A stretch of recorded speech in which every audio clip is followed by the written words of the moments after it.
Ladies and gentlemen, we have just gotten a second official Game of Thrones Season 7 trailer. And whoa!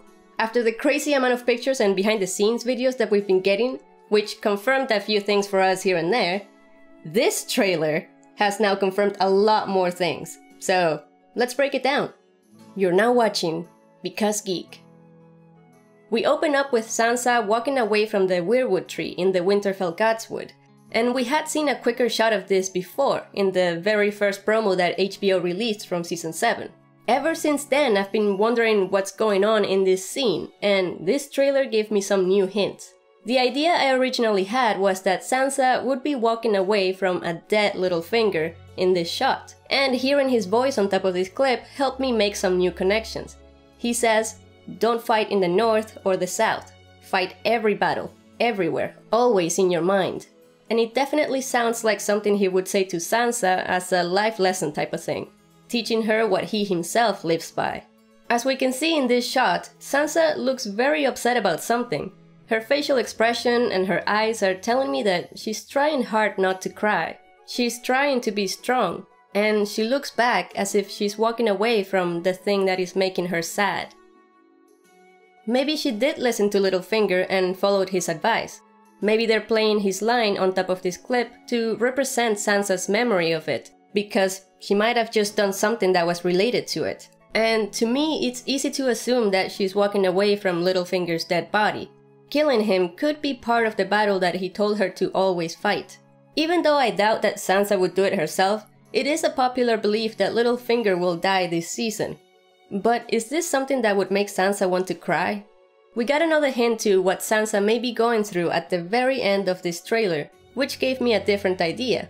One that I'm worried about. We hear Sansa say, "When the snows fall and the white winds blow, the lone wolf dies but the pack survives." Which is a line taken straight from the book said by Ned to Arya when he was trying to make her see that she needed to stop fighting with Sansa and share each other's strength by sticking together, using the wolves in winter as a metaphor, which lines up perfectly with the Starks. And it is very subtle, but if you pay close attention, Sansa's voice breaks at the end of her sentence. "When the snows fall and the white winds blow, the lone wolf dies, but the pack survives." Again, like she's about to cry, but trying hard not to. This is giving me a very bad gut feeling that she's remembering and saying this line from Ned as if it's something that they should have done but didn't. They should have stuck together as a pack, but they didn't, and now a lone wolf has died. Could Sansa be trying hard not to cry over Arya's death? In one of the recent behind the scenes videos, we got a clip of Sansa down in the Winterfell crypts, and there was a crew member behind her holding a small sword that looked like Needle. Could Sansa have gone down to the crypts to place Needle on Arya's tomb? I think we can all agree that this is horrible to think about, but it's definitely a possibility. There's still hope though. I can't recall exactly where now, but I could swear that I have read or heard Maisie Williams imply in an interview that she will receive scripts for Season 8. If I do find it again, I will post it on my social media accounts or mention it in another video. But yeah, on top of that, as a lot of you already know, both Maisie and Sophie got matching tattoos, which a lot of people took for something they did because one of them dies in Season 7, but in another interview, one of them explains that getting matching tattoos was an idea that the cast had, where everyone that made it all the way to Season 8 would get the tattoo. So the tattoos could mean that they both survived Season 7. And if you think about it, maybe Sansa and Arya were fighting again after meeting at Winterfell. And then Sansa says this line to her sister when she decides that it's time to apologize. She could be getting emotional at the end of the sentence because of it. But then we have to wonder if Sansa is talking about Arya or talking about another Stark. Another lone wolf who she might think is dead. Sansa is saying her lines on top of shots of a lone wolf, Jon. We know that this is him because we can see a bit of his face and hair here. We can also see Longclaw. We can see the same small dagger he had around his belt in other shots, and his clothing is the same. Jon is clearly not dead, but he is badly injured, judging by the way that he's riding that horse, unable to stand up straight. And there's a few reasons why Sansa could be referring to him with her line. First, she could simply be talking about the fact that Jon decided to go beyond the wall and leave his siblings behind at Winterfell. This lines up with the siblings being the pack that survives, and Jon being the lone wolf who dies. So Sansa could just be saying this because she knows that Jon is doing something dangerous and shouldn't have left. Another reason could be that maybe some of the guys who went beyond the wall came back before Jon, and they tell everyone that they don't know what happened to him, that things got out of control and they just ran away to save their own lives, leaving him behind. Jon being dead would be an easy assumption to make in that situation. And another reason why she could be referring to Jon is something that was hinted at by some of the Bran clips in this trailer. Bran is clearly working this raven here in order to spy on the Night King, who, judging by this clip, is fully aware of what Bran is doing. This makes me think that Bran will be keeping an eye on Jon and the others when they go beyond the wall, and whatever Bran does get to see, he would immediately communicate it to everyone at Winterfell. Oh, and yes, huge confirmation here that Bran does make it to Winterfell. And hopefully Maester Walken here is a good replacement for Maester Luwin, but I will always miss Maester Luwin. I really liked him. Now, the reason why I say that this clip is a hint is because it is possible that Bran thinks he saw Jon die, and tells Sansa about it. Sansa could be repeating this line about the lone wolf to Bran, right after learning this news, trying not to cry about Jon. And since Bran is in the Godswood here, we could connect these two scenes and speculate that Sansa might be walking away from Bran right after this exchange. Thanks to my patron, Eric Son of James, I was able to take a closer look at this, and when I did, I noticed that there is something behind Sansa that looks like a person. But I don't know if it's the camera's depth of field playing tricks with my eyes or something, but the sizes seem off. I mean, if it were a person, they should be larger and more visible here, when Sansa is closer to them. Unless it is Bran, and he's just sitting down in his chair. That would explain why we can't see him here, and also why he would be so short here. It could still be simply an object that looks like a person. It could be someone's coat hanging on the weirwood branch. Or it could be the tree itself with leaves and shadows. Whatever it is, it's too blurry to say for sure. But if it is Bran, then I hope my prediction about what he just told Sansa is correct. Now, going back to Sansa's lone wolf quote. I really hope she's talking about Jon and not Arya, because Jon would come back and surprise everyone. But Arya wouldn't, since she probably never left Winterfell. Or did she? Lots of possibilities here. There's a really small chance that Sansa is referring to Bran or herself, but I'm leaning more towards Jon or Arya. It is a bit strange that Jon is riding alone here. It definitely gives you the idea that everyone else who was with him died. Would they really kill off that many characters though? I'm still hoping that some of them escaped through different routes. And we also get to see Jon fighting a White Walker one-on-one. This White Walker also looks like he could have come out of this cave, although I don't know what they could be doing still in a cave, instead of making it to the wall already, but anyway. And some of you might be wondering why the White Walker's blade did not shatter when it looked like it clashed with Longclaw here. Because I was wondering the same, but upon closer slow motion inspection, I believe their swords did not touch. Other than White Walkers and Whites, I may have found some proof of other monsters they will be fighting. You can check out that video up here. Now, in my last trailer breakdown, I wonder if Benjen would make an appearance and help this group of guys out. So now I'm thinking that maybe he did, and Jon is in fact riding Benjen's horse here. I could be wrong, but I spy a hooded person in this shot who could definitely be Benjen. I don't think it's the same hooded guy that we see here because his hood is a lot lighter in color, and the way this guy is moving makes me think that he's on a horse. Which is really exciting because I want to see Benjen meet Jon again so bad. But what's even more exciting is that this trailer confirmed more of the characters who go beyond the wall. Last trailer we got to see Jon and Tormund's face, and we can see Tormund in this trailer as well. Here and here. But we also get to see the Hound, which is awesome. And a very clear shot of Beric Dondarrion with his signature flaming sword. He can also be seen right here. I would definitely expect him to use that sword again. That's like the perfect white killing weapon right there. Other than Valyrian steel and dragonglass, of course. But no, I don't think that this means that Beric is Azor Ahai or that this is Lightbringer. He has always had this sword, so that would be a bit of an underwhelming twist, and he doesn't strike me as an important enough character to be the one, but I do think he will be a huge help in this mission. I think that him with Thoros and the Hound will play a major role here, and I can't wait to see what it will be. I was also a bit disappointed to get a better look of this guy in the back here, because I believe that this is the same guy that turned around in the first trailer, who I thought could be Davos. But I still said it could be a wildling that looked like Davos, and I would say that this clip confirms that. That's not the only disappointing thing though. When we got to see Tormund again, I was hoping to have a better look at his weapon, which confused me so much in the last trailer. But sadly, it's still very hard to see. All I know is that it looks like something that was lit on fire, because it looks burnt. Which would make sense since they know fire is effective against whites, and we see a lot of fire in this clip too, which makes me think that maybe this group of guys had set something up to light on fire as part of their plan of attack. Either that, or could it be possible that a dragon showed up? Some of you guys gave me this idea during my last livestream, and I think that would be incredibly exciting. That would definitely give the survivors a chance to run away. I've also gotta say that this circle of surrounded victims reminds me of this other circle of surrounded victims that we've seen before.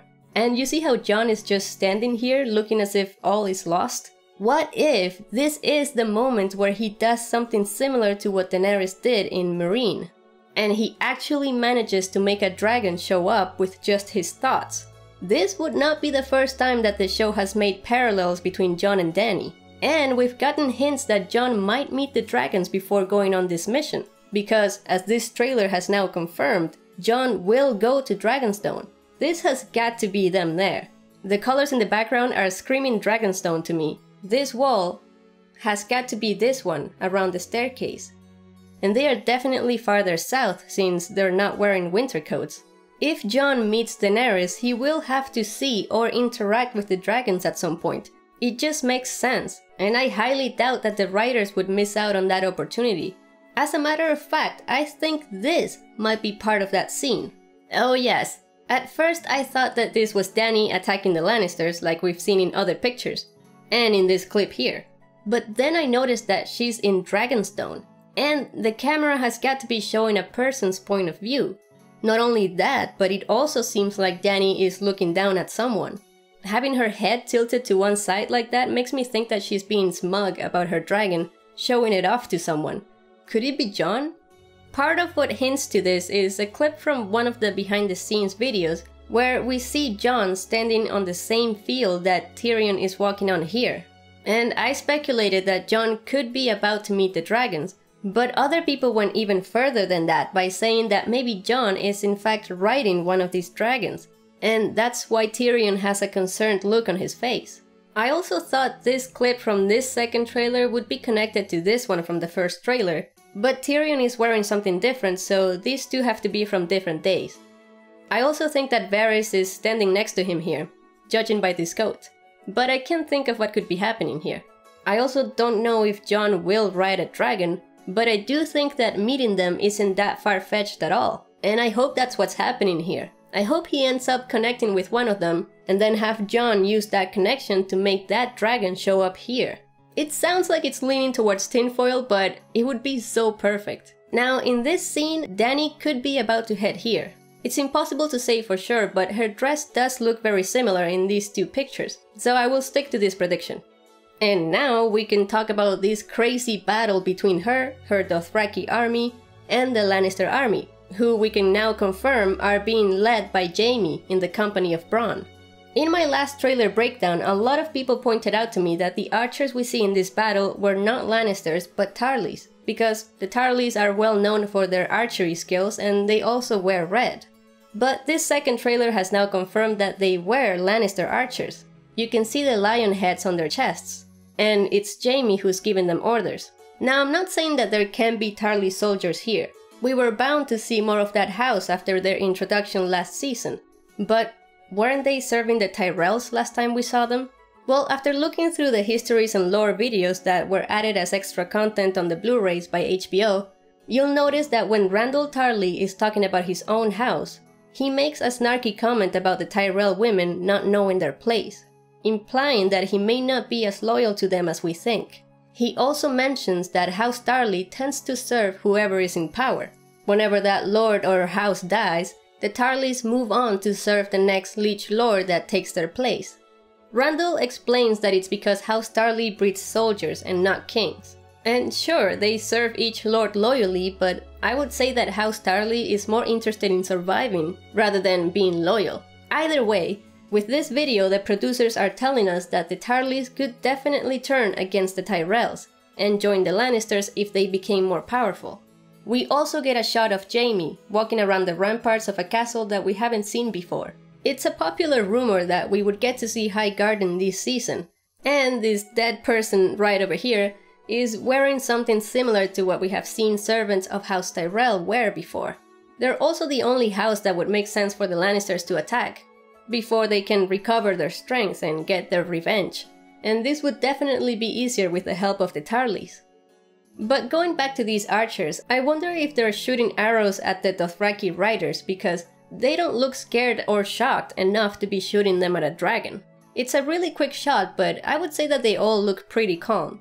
I'm assuming they'll just be running for their lives whenever Dany arrives there on top of Drogon. And they've gotta give us some good fighting scenes with the Dothraki before Drogon comes and overkills everyone.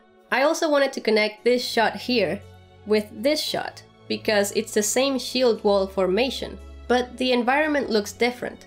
It looks nice and sunny here, but here the sky looks grey, and you can see that it's probably partly caused by the smoke from this fire that's already around them. I'm getting a feeling that this could be a very long battle, and judging by the looks of things here, there will be a lot of fire and smoke.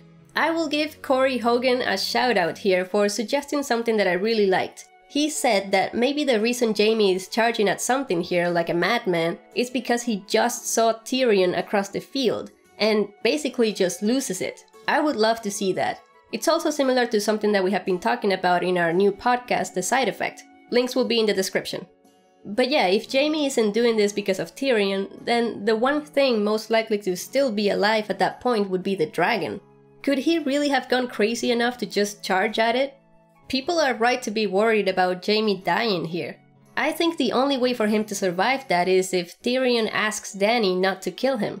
Maybe he convinces Dany that they have a good use for him. Because if it were for Dany, I think she would just kill him on the spot without a second thought. Tyrion has explained to Dany why Jaime did what he did to her father, but he's still Dany's enemy, unless Tyrion convinced her otherwise. Either that or Bronn comes out of nowhere and pushes Jaime into the water right as the dragon is about to burn him. That could be them in the water right here. Oh, also, this looked pretty insane to me at first. And after wondering for a while how the hell these Dothraki survived all that fire, because it looks like a pretty big fire, I came up with the explanation that this probably only looks like a big fire, but it is instead a thin wall of fire that the Dothraki could run through so quickly it would not hurt them, and that would make for a pretty epic entrance for them too. The fact that we don't see any Unsullied in this battle makes me think that Dany will attack both the Lannisters here around the Reach and the Lannisters in the Westerlands simultaneously. And if that is all done in the same episode, that would be one hell of an episode. Maybe they could flip back and forth between scenes from this battle and scenes from this other one. If done right, I think that would be better than having them happen one after the other. But it all depends on how good the director is. This trailer also showed us the plan of attack that the Unsullied are going for. And it seems like it will be similar to how they invaded Meereen, by going through the sewers. But it looks like they will also try to climb the walls, judging by this clip of an Unsullied who hits the ground dead, combined with this other clip we got in one of the recent promo videos, probably of that same Unsullied being shot with an arrow when he gets to the top. Whatever they do, it will work, proven by this other clip of the Unsullied who have already made it inside, opening the doors for the rest to come in. The sewers and the climbing of the walls are pointing to this being Casterly Rock instead of Lannisport, which is something that has been argued about ever since the first trailer dropped. But I think it would make sense for Dany to take both of them, especially since she probably has enough Unsullied soldiers to do it. And hey, look, they're showing us this clip of the dagger being sharpened again. and it makes me wonder why this is significant enough to include it in both trailers. Also, why is Missandei and Grey Worm's love scene significant enough to show it again too? Could both of these be connected? After all of my research, I am now convinced that this is not a sword or a spear, but an unsullied dagger. And if you're still doubting it, just look at the sleeve closely, and you will notice that it has a diagonal line pattern on it. I found only one match for this, the new outfits of the Unsullied. And even though I thought this looked like a girl's hand, I think it could be Grey Worm's hand after all. Unless it's Missandei's. I haven't seen her wearing diagonal lines, but I feel like these two clips are connected, not only because of the Unsullied dagger and Grey Worm, but also because of the lighting and the colors of the scene, as well as the fire in the background. It all matches. I know a lot of people have been expecting Missandei to betray Dany somehow because there was a scene where Dany straight up asks her not to betray her, but this scene got deleted. Could it be because it gave away the twist? Could Missandei be sharpening this dagger to stab Grey Worm? And that's why we keep seeing these clips. I will admit that I'm not convinced yet that this could happen. I feel like David and Dan may just want to give us a bit of a reciprocated and real love story in the middle of all this war. Seeing Missandei stabbing Grey Worm or betraying Dany would be quite shocking to me because I haven't seen any foreshadowing for it. But you never know. Maybe we just haven't been paying enough attention. Now let's talk about another shot of Dany that got me excited. And no, it's not this one. But now that I think about it, who is she looking at? Missandei? Or could this shot be connected to this other one of Jon and Davos? You know, similar lighting and colors again. Yeah, maybe. But the one clip I mean is this one, where we can clearly see a cave entrance. And immediately I connected this to the clip that we got in the latest promo video, where Dany is walking into what looks like a cave as well. And there's something glowing on the walls all around her. Could it all be dragon glass? I think so. This is likely part of why Jon and Davos are here, and I would hope that they stock up before going beyond the wall. Other than that, we also see Dany pulling down one of Stannis' flaming heart banners, which would probably bring bad memories to those Stannis lovers out there, but it's time for Dragonstone to go back to its original Targaryen roots. I'm also still wondering if Melisandre will get here before or after Dany, because from the look of all of Dany's clips on Dragonstone, the place looks pretty empty and abandoned. The fact that Dany finds remnants of Stannis in Dragonstone like this banner reinforced my belief that she will also find this map table set up with the pieces that Stannis was using for his own strategies. Maybe that's what she's looking at here. But I also noticed that in this shot, she's just about to walk by the location of King's Landing, and she's probably going to look at it thinking, "Oh, you'll be mine soon," or something like that. But speaking of King's Landing, we got a few clips of it too. First, showing us some gold cloaks walking through a crowd of people that are clapping. And it makes sense for Cersei to be the first person who comes to mind here. But I feel like they wouldn't clap for her. Unless for whatever reason she did something awesome like bring everyone food or something. That doesn't sound like Cersei though. This could be related to another clip that we got in one of the behind the scenes videos again, where we saw Ellaria chained up as a captive. She could be the one being paraded around the street here. But Cersei didn't get a proper escort during her walk of shame, so I doubt she would give one to Ellaria. It's the gold cloaks who are making me think that there's someone important here. And we do have another shot in this trailer that should give you an idea of who this could be. Euron Greyjoy. Yes, this is his fleet. And although it looks menacing, I don't think he's coming to attack King's Landing here, but coming to bring Cersei a prize. We already know that Ellaria Sand has been captured, and we also know that she was on a ship with Yara, more than likely when they got attacked by Euron. So that's where he could have captured her. It's also important to mention a couple things. We don't get to see the other Sand Snakes, and we have been getting a few clips of a shocked and then devastated looking Theon, which is telling us that Yara could have been killed during the battle, if not captured as well, including the other Sand Snakes. I still don't know why this crowd would be clapping though if this is Euron. Shouldn't they be more afraid of him? And if you tell me that they're clapping over the captured Sand Snake, how did they know that they were the enemy? I guess Cersei could have made Qyburn's little birds spread hate towards Dorne around King's Landing. That would be one way for Cersei to redeem herself after blowing up the Sept, or cover up what she did by blaming Dorne and probably others like the Tyrells. I'm not sure if it was obvious to the people in King's Landing that it was Cersei who did it, but you know. Either that or Euron could also be walking through the crowd while yelling things like, "These people were coming to attack you and I have brought them to you in chains." You know, trying to earn their love by making himself look like a savior. He's supposed to be charismatic like that. Now, going back to this ship battle, we have been speculating since the first trailer that this would be Euron and his Ironborn attacking Yara and Theon with their Ironborn. But we hadn't gotten any confirmation until this clip in this second trailer, where we can clearly see Euron being part of this fight, and he looks vicious. But another clip I really liked was this one, where it looks like Yara is literally jumping into the fight. And I'm not entirely sure, but this guy right here looks like Euron to me. Even if it isn't him, I wouldn't be surprised to see a one-on-one fight between him and Yara. It's gotta happen. We also see the moment where Theon and Yara first get attacked. Then we get a different angle of that gangplank that people had a hard time seeing in the first trailer. And then a ship blowing up. This beach that Theon lands on could really be anywhere, but since we had previously seen a shot of Theon on Dragonstone, I believe that that's where he is here. Also, these rocks match these. But we also got another shot of a boat landing on a beach somewhere, and I'm trying to figure out if this is Dragonstone as well or not. These cliffs definitely look like Dragonstone cliffs, but they don't match what we see on this beach. So maybe it's on another side of the Dragonstone Island, or a completely different location. I will point out though that these guys kind of look like Ironborn. They're also carrying a lot of stuff, like loot or provisions, and they even have a big box here. Another thing I noticed is that it looks like someone is receiving them. I might be losing it, but I feel like I can see Varys and Tyrion there. You guys tell me what you think. There are still two very interesting clips to talk about. There's this one where we can see Cersei in a very interesting looking place. And it immediately reminded me of the cellars underneath the Red Keep that we saw in Season 1. If that's where she is, then this big thing behind her could definitely be the dragon skull that Arya found down there. Or one of them.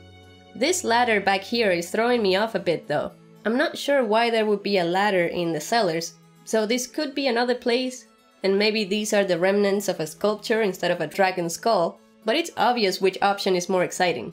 Is Cersei maybe doing some research on dragons, now that she's heard of Daenerys? I will admit that I have no clue what she could be up to here, but I can't wait to see it, and if I get more ideas I will include them in another video. We just need to move on now to the last and my own favorite clip in this entire trailer. This one. This looks like a flashback, but I doubt it is, guys, because this is the Hound right here. It could be a younger version of the Hound, sure, but his clothing looks just like what we've seen him wearing in behind the scenes videos and in the HBO promo picture. His hair and head shape also match the Hound's. But of course the main question is, where the hell is he? Well, there's some hints around him. He's definitely in the south because the weather looks nice and warm and sunny, and he's not wearing winter coats. And there is an easy to miss Lannister soldier back here. So is this King's Landing, or is this Casterly Rock, or is this a castle that has been taken over by the Lannisters? First of all, I doubt it is Casterly Rock because it looks like the Unsullied already did a pretty good job there, and the walls look too different. I also doubt that this is a castle taken over by the Lannisters because this guy would be helping the rest of the Lannister soldiers to fight back the Hound and whoever else came with him. But he looks like he's just standing there, like he's simply a guard. Sure, there's still ways to make that work, but I want this to be King's Landing because that's where the mountain will be. And yes, I have been a strong believer in Clegane Bowl up until now. I think this will finally be it. This will finally be where we see these two brothers go head to head. It even looks like a place where people would have a trial by combat, just like where the Mountain fought Oberyn before. I'm not saying it'll be a trial by combat, but just a fight between them. Please make this happen. And I pray that the gods give strength to the Hound to defeat his brother like he was always meant to. I may add more thoughts about this trailer in my next livestream or in another video. But for now, leave a like if you liked it, click on the bell to not miss any videos. Thank you so much for watching, and I will see you in the next one. Looking forward to seeing some of you at Con of Thrones next week. And I hope that playing the Light of the Seven track on top of this trailer doesn't mean that Cersei will win again. Because no. They probably just used it because it fits the whole death theme in Season 7. Lots and lots of deaths. Oh yeah, if you followed me on Twitter or Facebook or Instagram, you would know that I was working on a breakdown, and you wouldn't have had to ask me in the comments. I'm not salty or anything.